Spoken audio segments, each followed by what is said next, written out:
కాంగ్రెస్ అధినేత కేసీఆర్ తీసుకున్న ఎమ్మెల్సీ కవిత సస్పెన్షన్ నిర్ణయాన్ని తాము స్వాగతిస్తున్నామని కుక్కట్పల్లి ఎమ్మెల్యే మాధవరం కృష్ణారావు స్పష్టం చేశారు. ఈ సందర్భంగా ఆయన మాట్లాడుతూ కేసీఆర్ కు అమ్మాయి అబ్బాయిలు మాత్రమే పిల్లలు కాదు, తెలంగాణలో 60 లక్షల మంది కార్యకర్తలంతా తమ బిడ్డలే. కేసీఆర్ సిద్ధాంతాన్ని క్రమశిక్షణను అనుసరించుకుంటూ మేము ముందుకు సాగుతున్నామని వ్యాఖ్యానించారు. ముఖ్యమంత్రి రేవంత్ రెడ్డి కాంగ్రెస్ నేతల కళ్ళలో ఆనందం కనిపించాలన్న ఉద్దేశంతో కవిత మీడియా సమావేశంలో మాట్లాడిన తీరు తగదని ఎండగట్టారు. అసెంబ్లీని నిర్వహించి కాళేశ్వరం ప్రాజెక్టుపై మాట్లాడలేక దాన్ని సిబిఐకి ఇస్తామని చెప్పడం హాస్యాస్పదంగా ఉందని అన్నారు. కాళేశ్వరం ప్రాజెక్టు వల్లనే హైదరాబాద్ లో నీటి కరువు లేదు. తెలంగాణ అంతటా పంటలు సస్యశ్యామలంగా పండుతున్నాయి. కానీ గత 20 నెలలుగా కాంగ్రెస్ పార్టీ డ్రామా ఆడుతూ ప్రభుత్వాన్ని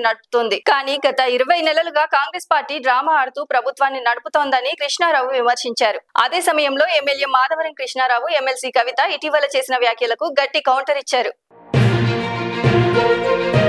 కేసీఆర్ గారు తీసుకున్నటువంటి నిర్ణయం పార్టీకి వ్యతిరేకంగా మాట్లాడినటువంటి వాళ్లకు ఏ రకంగా పనిష్మెంట్ ఉంటుందనేది ఇవాళ నిజంగా కేసీఆర్ తీసుకున్న నిర్ణయం మేము స్వాగతిస్తూ ఉన్నాం. ఎందుకంటే ఇది తెలంగాణ రాష్ట్రం కోరబుట్టినటువంటి పార్టీ, కేసీఆర్ ప్రాణాన్ని అడ్డం పెట్టుకొని తెలంగాణ రాష్ట్రాన్ని తెచ్చినటువంటి పార్టీ, తెలంగాణ రాష్ట్రాన్ని అభివృద్ధి చేసి సస్యశ్యామలం చేసినటువంటి వ్యక్తి కేసీఆర్ గారు. ఇలా కేసీఆర్కు ఒక బిడ్డ ఒక కొడుకు లేరు. 60 లక్షల మంది కార్యకర్తలైన బిడ్డలైన కొడుకులం, కన్న బిడ్డలం కాకపోయినప్పటికీ ఆయన సిద్ధాంతం, ఆయన ఇచ్చినటువంటి క్రమశిక్షణ నడిపించినటువంటి సందర్భాలు చూసాం.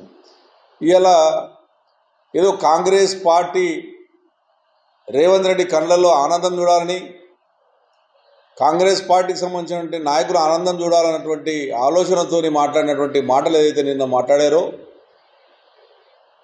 ఇది ఎక్కడ కూడా టీఆర్ఎస్ పార్టీకి సంబంధించినటువంటి బీఆర్ఎస్ సంబంధించినటువంటి కార్యకర్తలు ఎవరు కూడా హర్షించలేం.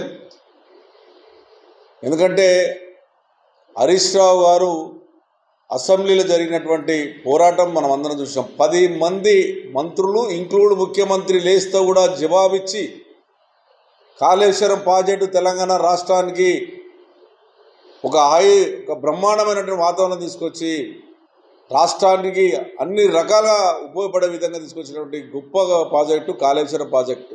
ఆ ప్రాజెక్టు కూడా ఇలా హైదరాబాద్ నీళ్లు రావడం కానీ, తెలంగాణ రాష్ట్రం ఇంటింటికి కానీ అన్నీ వచ్చినాయంటే ఆ రోజు కాళేశ్వరం ప్రాజెక్టు ముఖ్యమంత్రి కేసీఆర్ గారు, ఆ రోజు ముఖ్యమంత్రి కేసీఆర్ గారి నాయకత్వంలో తెచ్చినటువంటి ప్రాజెక్టుని ఏదో ఒకటో రెండో పిల్లలు కుంగిపోతే దాన్ని రాజకీయం చేసి ఈ 20 నెలల నుంచి కాంగ్రెస్ పార్టీ ఆడినటువంటి డ్రామా మీరు చూడండి ఎంత భయంకరంగా ఉంది అంటే, అసెంబ్లీ పెట్టారు, రాత్రి 1 గంటకి ముఖ్యమంత్రి గారు సిబిఐకి ఇస్తామని ప్రకటించారు.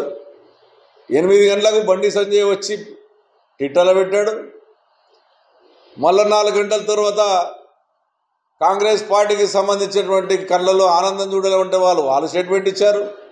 దాని తర్వాత స్టేట్మెంట్ ఇచ్చిన 10 నిమిషాలకే కాంగ్రెస్ పార్టీకి సంబంధించినటువంటి అందరూ అది ఎమ్మెల్యేలు ఎంపీలు స్పందించడం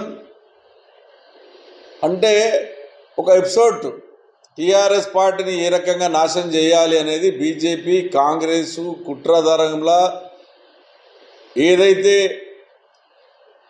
మన కుటుంబంలో చిచ్చు పెట్టైనా సరే బీఆర్ఎస్ పార్టీని నాశనం చేయాలని కుటుంబంలో చిచ్చు పెట్టే ప్రయత్నం చేశారు.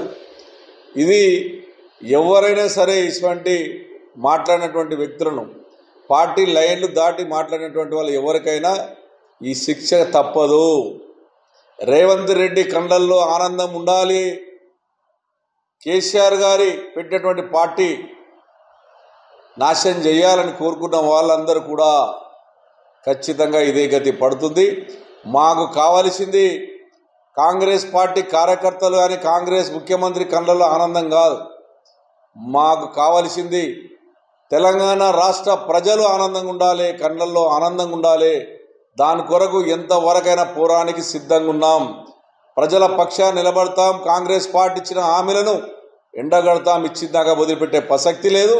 ఇలా బీజేపీ కాంగ్రెస్ బడేబాయ్ చోటాబాయ్ ఒకటైనా టీఆర్ఎస్ పార్టీని బీఆర్ఎస్ పార్టీని మా నాయకుడు కేసీఆర్ గారిని ఎవ్వరు కూడా ఏం చేయలేరు. న్యాయస్థానం ఉంది, మాకు పూర్తి విశ్వాసం ఉంది. ఖచ్చితంగా న్యాయస్థానంలో పోరాడతాం. ఖచ్చితంగా ఏదైతే కుట్రపరంగా కేసులు పెట్టే ప్రయత్నం చేస్తారో మీకు తగిన గుణపాఠం న్యాయస్థానంగా వస్తుందని ఆశిస్తాను. ఈ జెడ్పీటీసీ ఎంపీటీసీ ఎన్నికల్లో ఈ కవిత చేసిన వ్యాఖ్యలకు సంబంధించి ఏదైనా ప్రభావం చూపించే అవకాశం ఉంది? నేను ఒకటే చెప్తా ఉన్నాను, జెడ్పీటీసీ ఎంపీటీసీ ఎలక్షన్ కానీ రేపు జరగబోయే ఏ ఎలక్షన్ వచ్చినా ప్రజలు నిర్ణయించేటటువంటి చూస్తారు తప్ప ఎవరో ఒకరు చెబితే ప్రజలు, తెలంగాణ ప్రజలు అంత పిచ్చోళ్ళు కాదు. తెలంగాణ ప్రజలు చాలా గొప్ప వ్యక్తులు, మేధావులు. దేశంలో అంత గొప్ప వ్యక్తులు మన తెలంగాణ ప్రజలు. ఎవరో ఒకరు చెప్తే వాళ్ళు పార్టీ ఖరాబ్ అవుతుంది అనుకోరు. తెలంగాణ ప్రజలకు అన్నీ తెలుసు. కాబట్టి తెలంగాణ ప్రజలకు సంబంధించినటువంటి ఏదైతే ఎలక్షన్లు వచ్చినా ప్రజలు నిర్ణయాధికారులు, ప్రజలు దేవుళ్ళు. వాళ్ళ నిర్ణయమే రేపు ఖచ్చితంగా ఏ పార్టీకైనా అనుకూలం వచ్చినా యాంటీ వచ్చినా ఆ ప్రజలే నిర్ణయిస్తారు తప్ప ఎవరో ఒక వ్యక్తి వల్ల ఎవరికో నేను పోతే ఒక 2 ఓట్లు 4 ఓట్లు పోతాయి, నా భార్య నా 5-6 ఓట్లు పోతాయి.